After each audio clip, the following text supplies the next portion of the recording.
donc le désir de changement des différents peuples. Voilà, nous ne dirons pas le désir de changement de partenaire, mais le désir de changement de la politique. Et ce qui amène donc forcément à tourner dos à nos partenaires traditionnels et à nous tourner vers donc les vrais amis que sont donc la Russie, qui nous ont soutenus depuis la période de décolonisation jusqu'aujourd'hui. Well, the global economy is shifting and the battle for dominance is heating up, and we have all seen with the formation of BRICS by Russia, China, and majorly Brazil. With the BRICS actually now actively exploring, the possibility of a new currency to challenge the US dollar. Tensions are actually at all-time high. Tensions are rising, and more so with the change of leadership in the United States. We know that Trump was just recently re-elected as the 47th president of the United States. And the president-elect, Donald Trump, has just made his stance so loud and clear. And he doesn't want to mess with the mighty dollar. Guys, before we even proceed with this video, thank you very much for joining into Africa is Marwa. If you are coming back for another time, I really appreciate the support that you continuously give me. Don't forget to like and share this video as wide as possible. If you're coming for the first time, thank you very much for joining Africa is Marwa. I hope you're going to enjoy and join the community. And don't forget to subscribe and hit on that notification bar so that anytime we do a video, it actually pops up on your notification bar. So in a fiery statement, Trump issued a very, very big stern warning to the BRICS nations, emphasizing the importance of the US dollar in the global trade and promising harsh consequences for any country that is daring to replace it. We all know that Trump always say it the way it is, and this is why people love him. People have been praising his statement, and it's gaining like it's like the talk of the town at the moment. Everyone is trying to talk about what he said about BRICS and the currency that we are trying to form. So I'll just continue to read the exact statement that Trump made on his social media accounts. So this is what he said. The idea that BRICS countries are trying to move away from the dollar while we stand by and watch is over. We require a commitment from these countries that they will neither create a new BRICS currency nor back any other currency to replace the mighty US dollar, or they will face 100% tariffs and should expect to say goodbye to selling into the wonderful US economy. They can go and find another sucker. There is no chance that the BRICS will replace the US dollar in the international trade. And any country that tries should wave goodbye to America. The end of the quote. So what does this mean to, the African nations that are under BRICS?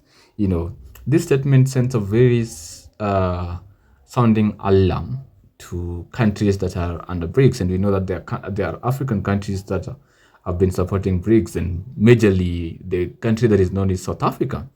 So I don't know. This statement is a direct challenge. Many African countries, especially those within the BRICS framework, like South Africa, as I said before, or those that are leaning towards the bloc. We know the Sahel actually have been trying to form very good relationship with Russia. Have seen BRICS as an opportunity to reduce dependence on the Western currency. We all know that.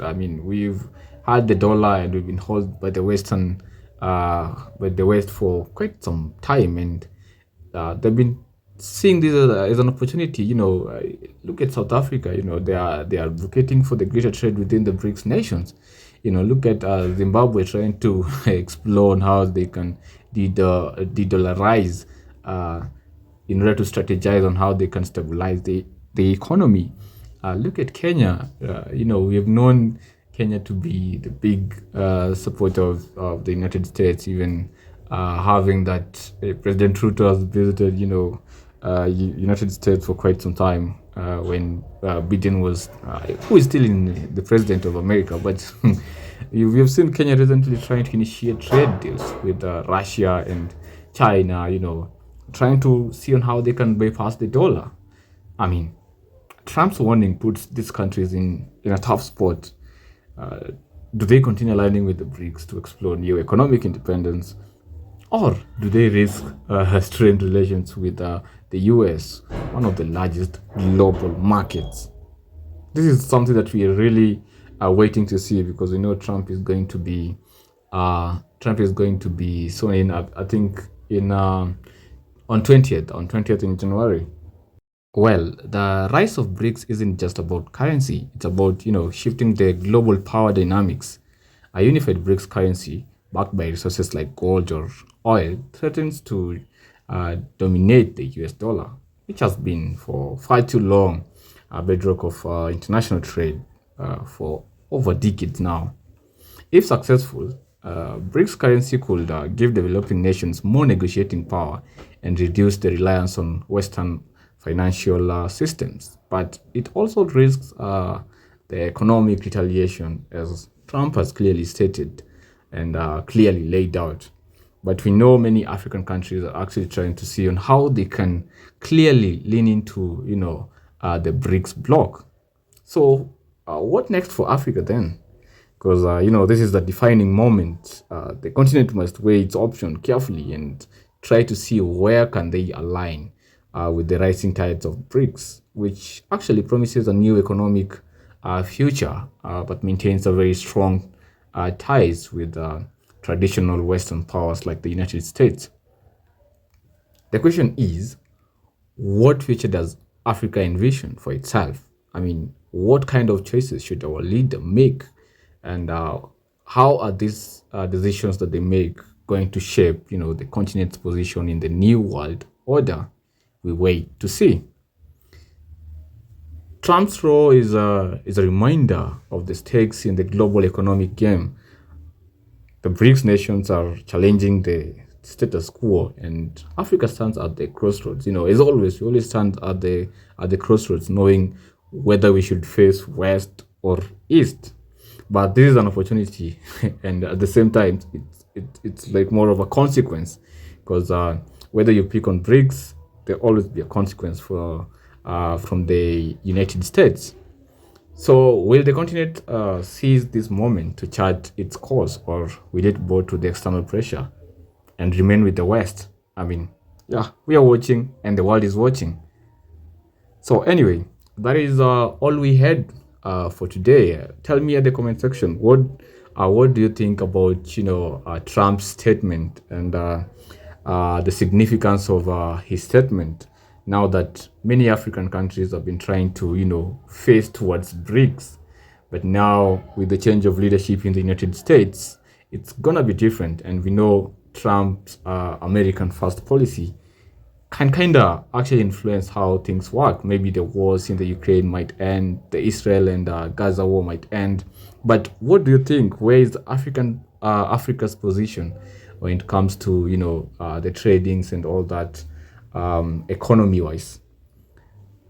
Thank you for staying up to the end also, and don't forget to subscribe, leave me a like, share this video, and I'm hoping to see you next time. Bye bye. Les questions que mes générations se posent sont les suivantes, si je peux me résumer. C'est de ne pas comprendre comment l'Afrique, avec tant de richesses sur notre sol, avec une nature généreuse, de l'eau, du soleil en abondance, l'Afrique est aujourd'hui le continent le plus pauvre. L'Afrique est un continent affamé. Et comment se fait-il que les chefs d'État traversent donc le monde à mendier? Voici des questions que nous nous posons et que nous n'avons pas de réponse jusque-là. Nous avons l'occasion de tisser de nouvelles relations. Et j'espère que ces relations puissent être les meilleures pour donner un meilleur avenir à nos peuples. Pour ce qui concerne le Burkina Faso, aujourd'hui nous sommes confrontés depuis plus de 8 ans à la forme de manifestation la plus barbare, la plus violente du néocolonialisme, de l'impérialisme. L'esclavage qu'on tend encore à nous imposer.